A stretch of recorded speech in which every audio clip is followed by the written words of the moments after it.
오늘 대학로센터 건축 1주년 기념 예배를 하나님께 드리게 되어서 감사합니다. 하나님께서 지난 2001년 대학로센터를 개척해 하시고 7년 만에 대학로 건축 역사를 이루셨습니다. 참으로 놀라운 일입니다. 또 감사해야 할 일입니다. 우리가 하나님께 감사하는 마음으로 우리 박수로 하나님께 영광을 드리겠습니다.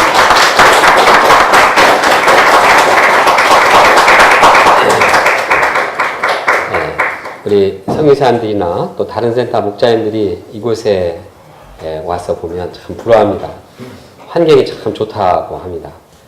아름다운 캠퍼스와 또 창경궁이 근접해 있어서 공기도 좋고 또 조용하고 차들이 많이 다니지 않아서 좋고, 참 이런 곳에 센터가 있으면 얼마나 좋은가 그런 얘기를 합니다.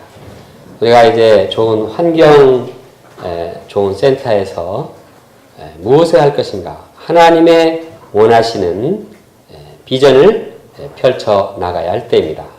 특히 우리가 사도행전에 나오는 에베소 교회를 벤치마킹함으로써 우리가 영적으로 성장해 나갈 수 있기를 원합니다.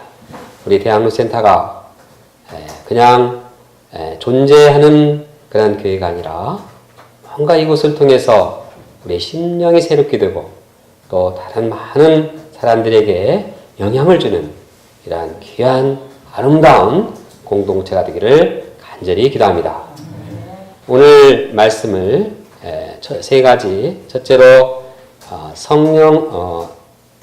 요한의 세례에서 성령의 세례로 대해서 생각해 보겠습니다. 바울이 에베소를 개척하기 전에 아볼로가 성경 선생으로 그곳에 있었습니다. 아볼로는 아주 구약 성경에 능통하고 언변이 유창했습니다. 그래서 설득력 있게 사람들에게 말씀을 잘 전했습니다. 그런데 그에게 약점이 있었습니다. 그것은 그가 성령에 대해서 잘 모른다는 것이었습니다. 그가 성령에 대해서 모르니 그의 말씀을 듣는 그 신자들도 성령에 대해서 무지했습니다. 이러한 그들을 사도 바울은 어떻게 도왔습니까? 사도 바울은 예수님을 심었습니다. 성경에 나타난 예수님이 누구신가를 그들에게 잘 설명해 주었습니다. 예수님께서 우리 죄를 위하여 죽으시고 또 십자가에 피 흘려 죽으신 후에 또 4일 만에 부활하신 그리스도심을 증거했습니다. 예수님이 누구신가 이제 잘 설명하고 살아계신 예수님을 잘 증거하여서 그들의 마음속에 예수님을 심게 했습니다. 그들에게 살아계신 예수님께서 이제 역사하자, 그들의 마음에 새로운 은혜가 있었습니다. 그리고 사도 바울은 주 예수님의 이름으로 세례를 주었습니다. 그러자 성령이 임했고 방언도 하고 또 예언도 하게 되었습니다. 그렇게 성령을 덧입은 자가 12명쯤 되었습니다. 이 12명이 에베소 개척의 주인공들이요 기반이 된 자들이었습니다. 이처럼 바울이 에베소를 개척하면서 가장 먼저 한 일은 그들의 마음을 영적으로 새롭게 한 일이었습니다. 그들은 이제까지 지식적으로 성경을 알았습니다. 그러나 지식적으로 알 때 예수님을 알지 못하고 살아계신 예수님을 영접하지 못할 때 이제 그 신앙이 율법적이고 또 형식적인 그런 면이 강하게 드러났습니다. 예수님으로부터 오는 은혜가 없으니 뭔가 딱딱하고 인상은 굳어있고 항상 내가 이것을 잘못했는데 내가 또 좀 더 잘해야지 하면서 이제 자기의 힘과 자기의 의지가 앞세우고 은혜를 넣고 그러니까 이 신앙생활이 아주 힘들었습니다. 그러나 바울이 예수님을 증거하고 예수님이 어떤 분인가를 마음에 심었을 때 그들의 마음이 달라졌습니다. 여기에 놀라운 변화가 있었습니다. 이처럼 사도 바울은 예수님을 믿음으로 그들의 마음에 진정한 영혼의 자유와 기쁨을 누리게 했습니다.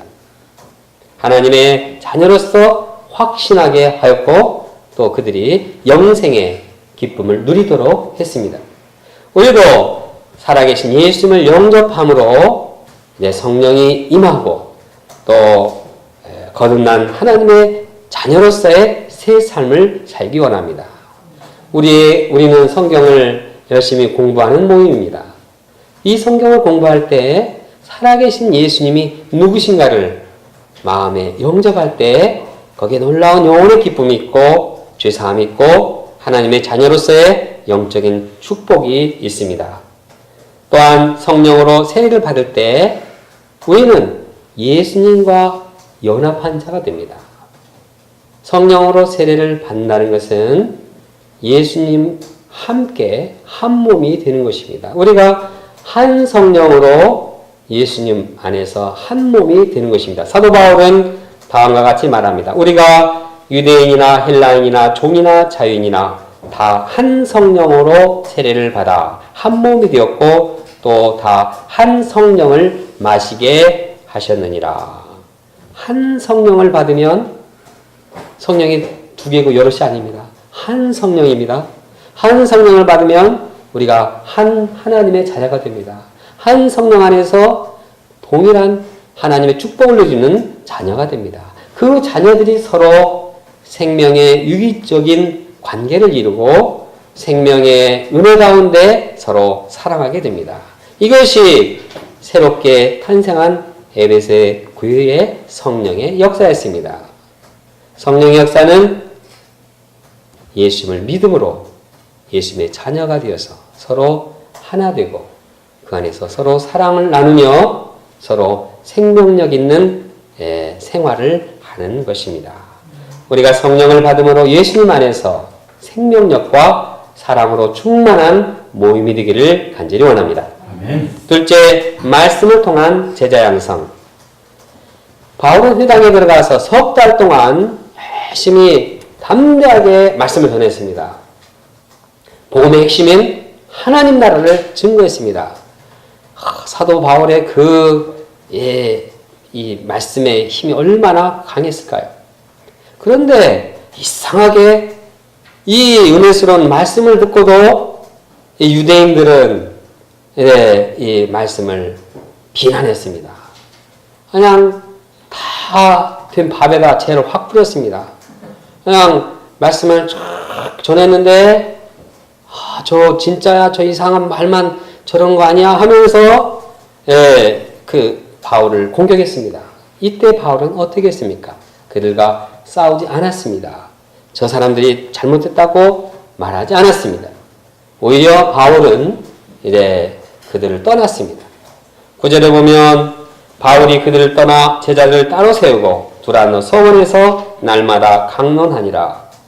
바울은 말씀을 받는 소수의 사람들을 따로 세우고 그들에게 집중적으로 말씀을 전했습니다.